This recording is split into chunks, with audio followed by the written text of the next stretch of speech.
اتر پردیش کے جونپور کی اٹل مسجد کمیٹی نے الہ آباد ہائی کورٹ کا دروازہ کھٹکھٹایا۔ 13ویں صدی میں تعمیر کی گئی تاریخی مسجد پر بھی شدت پسندوں نے دعویٰ کر دیا۔ بیرسٹر اسد الدین اویسی کا شدید رد عمل۔ ریاست اتر پردیش کے جونپور میں واقع اٹل مسجد کمیٹی نے نچلی عدالت کے حکم کے خلاف الہ آباد ہائی کورٹ سے رجوع کیا، جبکہ دعویٰ کیا گیا کہ یہ مسجد نہیں بلکہ ایک قدیم ہندو مندر ہے۔ عدالت کا حکم سوراج واہنی ایسوسی ایشن کی طرف سے دائر کی گئی ایک عرضی کے بعد آیا، جس میں دعویٰ کیا گیا تھا کہ اٹل مسجد اصل میں اٹالہ دیوی مندر ہے۔ مسجد انتظامیہ نے دلائل دی کہ مسجد کو 1398 عیسوی میں تعمیر کیا گیا، جب سے یہاں 5 وقت نمازوں کا سلسلہ جاری ہے اور یہ مسجد ہمیشہ مسلمانوں کے قبضے میں رہی۔ وہیں سوراج واہنی ایسوسی ایشن نے گزشتہ مئی میں جونپور سول کورٹ میں ایک عرضی داخل کر کے مطالبہ کیا تھا کہ جائیداد کو مندر قرار دیا جائے اور سناتن مذہب کے پیروکاروں کو اس میں عبادت کا حق دیا جائے۔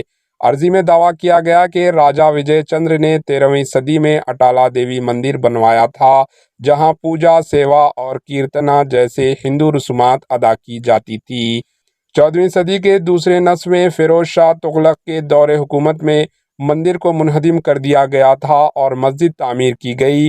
اطلاعات کے مطابق 25 جولائی کو عدالت کی جانب سے مقرر کردہ ٹیم مسجد کے مقام پر سروے کے لیے پہنچی تھی، تاہم گیٹ بند ہونے کی وجہ سے سروے نہ ہو سکا۔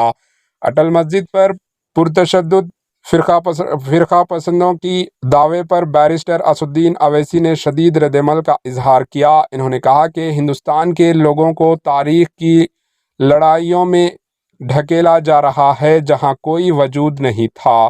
کوئی بھی قوم فرقہ پرست نہیں بن سکتی اگر اس کے 14% آبادی کو مسلسل دباؤ کا سامنا ہو۔ ہر واہنی پردیش، سینا وغیرہ کے پیچھے حکمران پارٹی کا غیر محری ہاتھ ہے۔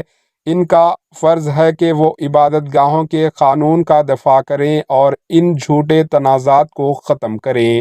Bureau report, H N news. ہمارے ایچ این نیوز کو سبسکرائب کریے تاکہ آپ کو نوٹیفیکیشنز آتے رہے وقت پر۔